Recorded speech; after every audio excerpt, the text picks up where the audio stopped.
Assalamualaikum warahmatullahi wabarakatuh.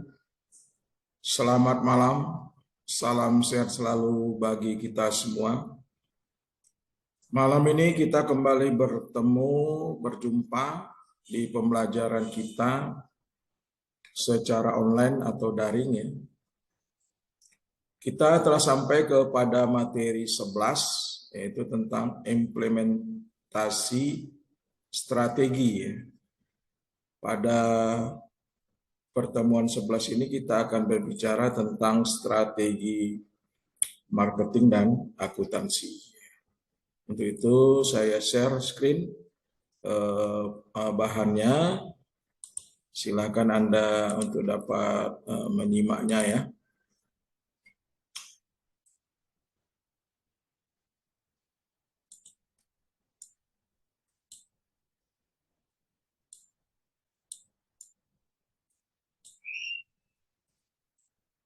Jadi pertemuan 11 ini adalah tentang implementing strategis marketing dan finance issue.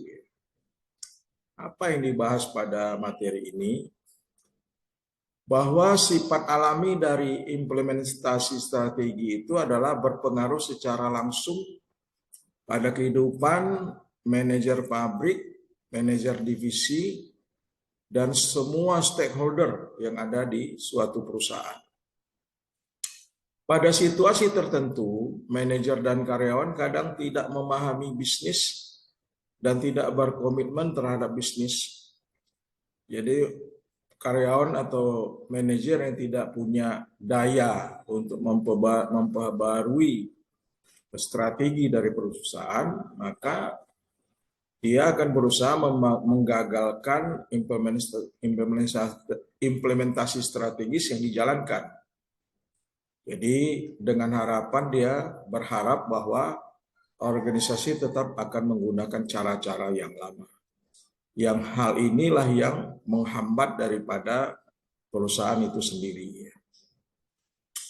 Adapun isu-isu di dalam pemasaran adalah pertama, bahwa bisa kita menggunakan dealer atau kombinasi saluran yang eksklusif di dalam distribusi barang dan jasa. Dapat menggunakan iklan TV, bisa banyak, sedikit, atau bisa tidak menggunakan sama sekali. Bisa membatasi kontribusi atau bisnis yang telah dilakukan dari satu konsumen. Menjadi pemimpin dalam penetapan harga atau menjadi pengikutnya. Bisa menawarkan garansi yang lengkap atau terbatas, memberikan penghargaan pada tenaga penjual berdasarkan gaji langsung atau kombinasi gaji dan bisnis, dan melakukan iklan secara online atau tidak. Ini adalah isu-isu pemasaran dalam implementing strategies. Ada dua variabel yang penting dan sentral bagi implementasi strategis dalam bidang pemasaran. Pertama adalah segmentasi pasar dan positioning produk. Ya. Segmentasi pasar dan positioning produk.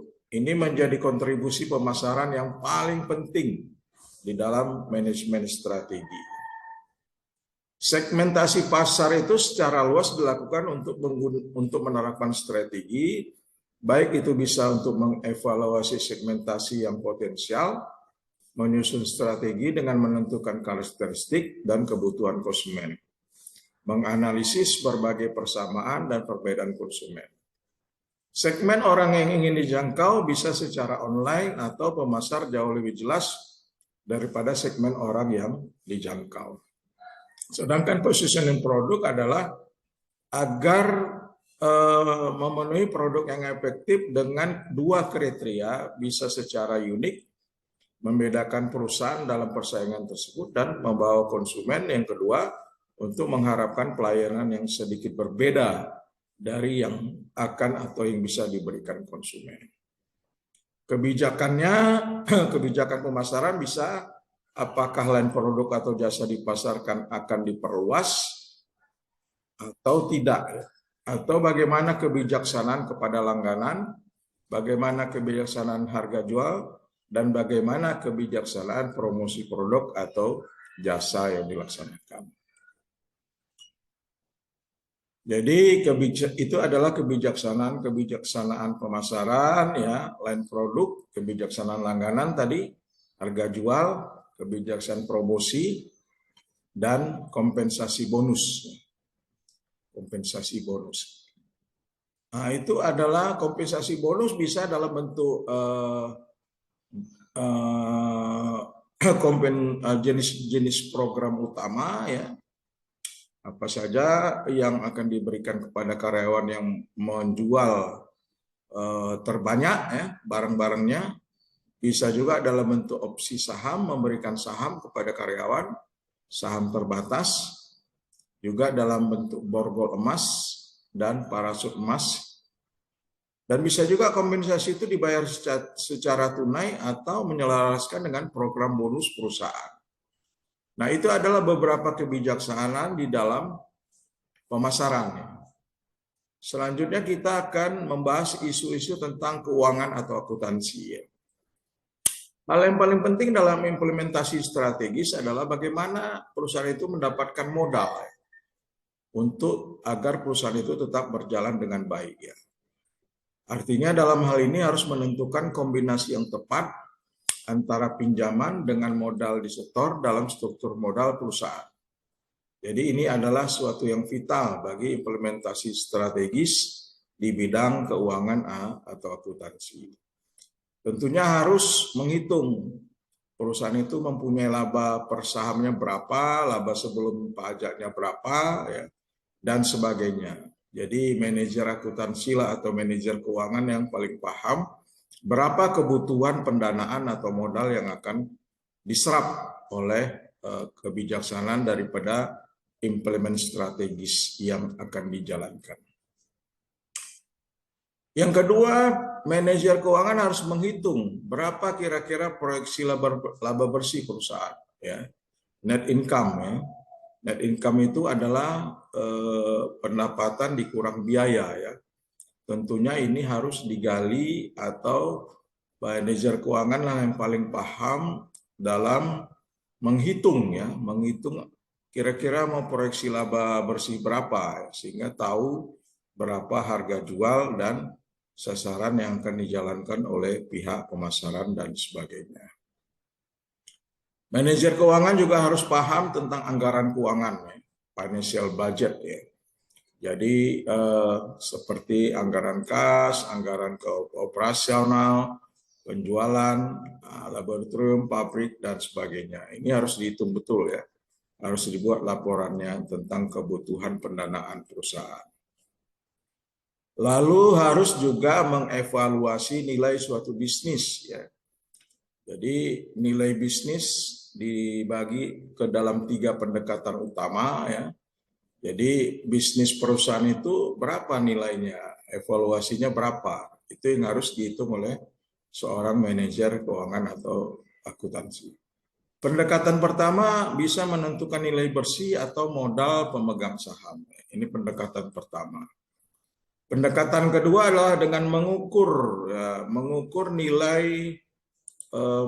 nilai suatu perusahaan, ya. Sehingga akan muncul keyakinan bahwa bisnis apapun harus didasarkan pada manfaat masa depan yang bisa diperoleh oleh pemiliknya berupa laba bersih.